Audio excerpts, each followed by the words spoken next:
हार की हताशा से परेशान विपक्ष अपनी इस खुन्नस को सदन पर नहीं उतारेगा। उत्तर प्रदेश विधानमंडल के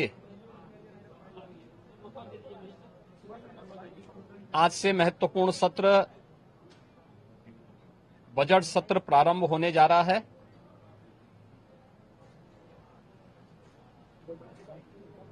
विधानमंडल की इस कार्रवाई में भाग लेने के लिए आए हुए सभी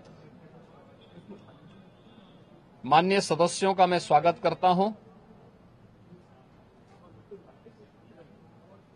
वर्ष का जो प्रारंभिक सत्र होता है,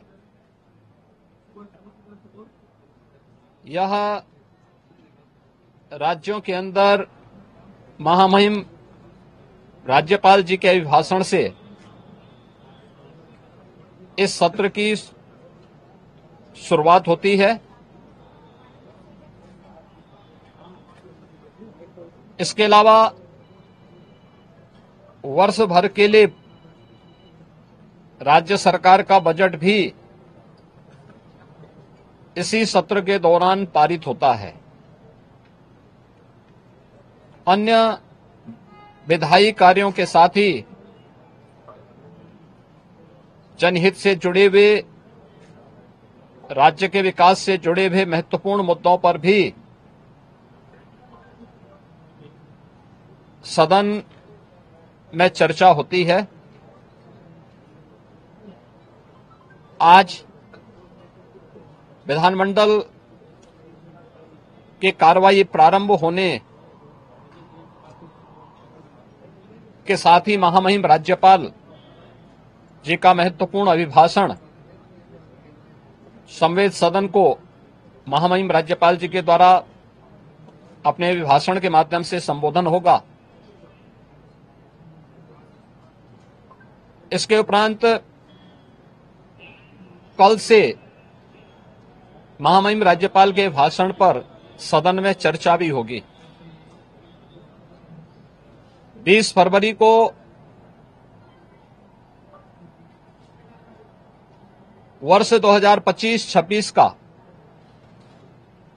उत्तर प्रदेश का सामान्य बजट सदन में प्रस्तुत होगा। सदन 18 फरवरी से लेकर 5 मार्च तक के लिए प्रस्तावित किया गया है। उत्तर प्रदेश के इतिहास में ऐसे बहुत कम क्षण आए हैं जब इतने लंबे समय के लिए सदन आहूत किया गया हो, लेकिन सदन की कार्रवाई सुचारू रूप से संपन्न हो, यह केवल सत्ता पक्ष का ही दायित्व नहीं होता है, बल्कि विपक्ष का भी उतना ही महत्वपूर्ण दायित्व बनता है। सदन चर्चा परिचर्चा का एक मंच बने। उत्तर प्रदेश के विकास को लेकर के डबल इंजन की भारतीय जनता पार्टी की सरकार ने पिछले लगभग 8 वर्ष के अंदर जो प्रतिमान स्थापित किए हैं, वह अभूतपूर्व है।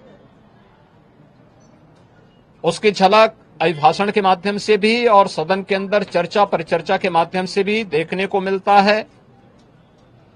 उत्तर प्रदेश के परसेप्शन में आए हुए व्यापक बदलाव देश और दुनिया के द्वारा उत्तर प्रदेश को आकर्षण का केंद्र मानते हुए जो वर्तमान में स्थितियां दिखती हैं, स्वाभाविक रूप से हताश और निराश विपक्ष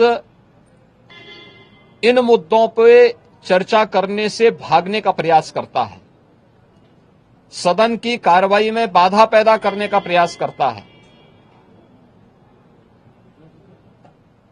विपक्ष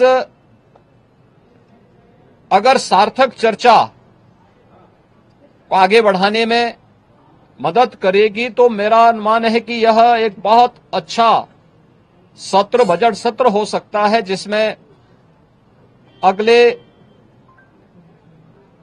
5 मार्च तक चलने वाली सदन की कार्रवाई को न केवल महामहिम राज्यपाल जी के भाषण पर चर्चा करने और सभी सदस्यों को अपनी बात को रखने का, बल्कि सामान्य बजट और अनुदान मांगों पर भी चर्चा के साथ ही विधायी कार्यों को संपन्न करने के साथ साथ अन्य महत्वपूर्ण मुद्दों पर भी, जनहित से जुड़े हुए महत्वपूर्ण मुद्दों पर भी प्रभावी चर्चा का एक मंच सदन बन सकता है और माननीय सदस्यों को अपनी बात को प्रभावी ढंग से रखने का एक अवसर भी प्राप्त होगा।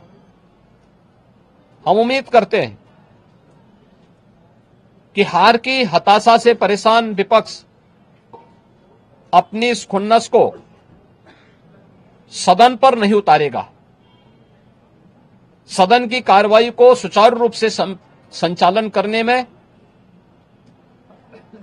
एक सकारात्मक योगदान की हम अपेक्षा करते हैं और मैं सरकार की तरफ से आश्वस्त करता हूं कि जिस भी मुद्दे पर,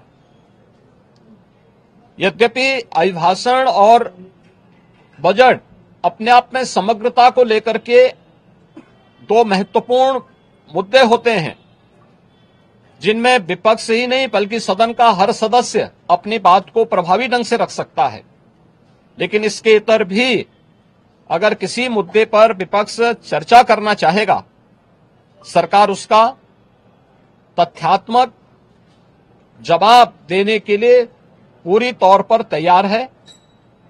लेकिन हम चाहते हैं कि एक सार्थक चर्चा का मंच सदन बनने चाहिए।